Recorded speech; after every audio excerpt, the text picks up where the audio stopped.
gostei muito da apresentação do Flávio. Eu só queria salientar uma coisa que muito importante, que na aula dele ele falou 32 vezes a palavra redução. Só perdeu para a parede lateral. E isso realmente é um fator muito importante que ele chama para a palavra que tem sido esquecida no tratamento da fratura trocantérica, porque a gente está confiando demais no implante. E confiando demais no implante, algo que chegou também para nos ajudar, que é o augmentation, ou a aumentação com o cimento, ou seja, com um enxerto ósseo sintético, para melhorar ou para tentar diminuir a complicação dessas fraturas. Hoje, esses dados que nós temos mostram que, apesar de tudo, 6,3% das fraturas trocantéricas complicam a ponto de precisar uma nova cirurgia. E as duas maiores complicações que nós temos são a falha do implante, em 5%, e o cutout, 8%. É um número muito grande se nós pensarmos que nos Estados Unidos se fazem 350 a 400 mil fraturas dessa por ano. O augmentation veio exatamente para a gente melhorar a relação do implante com o osso, aumentando essa área de contato do osso-implante, porque não tem osso, então agora eu coloco algo que vai me permitir dar mais contato e, consequentemente, melhor resistência à falha. Então, o objetivo é diminuir a incidência do cutout ou a incidência do cut-through, que é quando você tem a protusão da lâmina ou do parafuso para dentro da cavidade acetabular. O grande problema é tentar identificar o padrão de falha para identificar o padrão de risco. E isso são casos que a gente vai coletando, tem de tudo. Eu sei que tem muita gente que está adorando não ver placa. É porque eu ainda não mostrei, mas também complica. Então, o cutout é da fratura trocantérica, não exclusivo de um ou outro implante. Esse trabalho do Taglan é muito interessante em 2013, que ele busca exatamente quais são os fatores de risco. Aqui, claro que ele está buscando com uma haste proximal de fêmur. Mas esses fatores de risco, redução do implante, eu vou começar, igual o Flávio, a falar na palavra redução. Posição inadequada do implante. Quem coloca é o cirurgião. Fraturas complexas. Essa a gente não tem culpa, mas tem que identificar para reduzir adequadamente.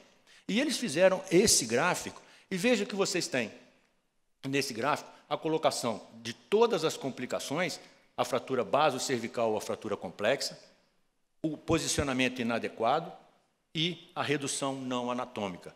Quando nós juntamos 21 dessas complicações, aconteceram exatamente na intersecção do conjunto A, B e C. Então, é aqui que reside o problema. Só que existe um outro fator, que é o fator adicional, que nós não temos controle, que é a osteoporose.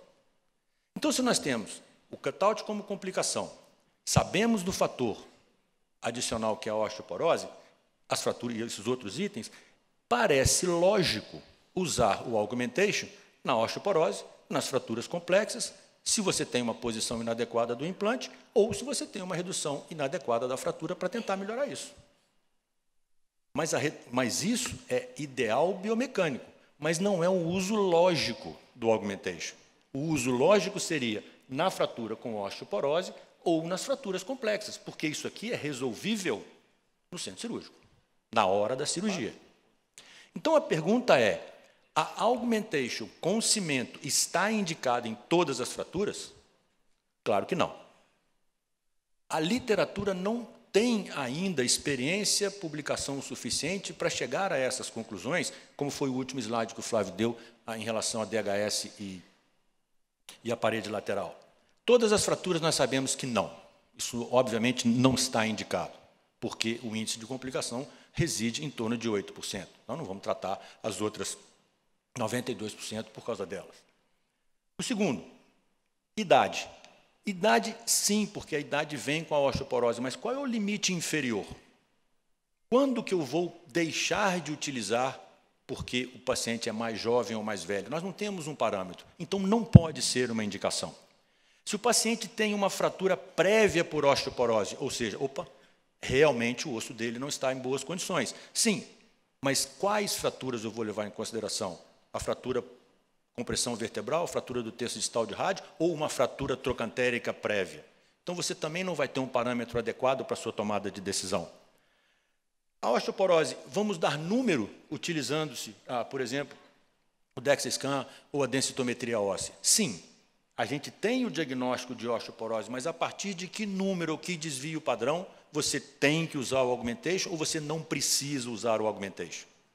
O quanto que esse número significa, na realidade, perda da capacidade do osso de suportar o implante. Tentamos com o Density Probe. O Density Probe, você coloca o fio guia, e esse fio guia tem uma pontinha rosqueada, e você arranca esse fio guia, sem rodar. Você arranca. E você mede, com o instrumento aqui atrás, você mede a força necessária para arrancar o fio guia.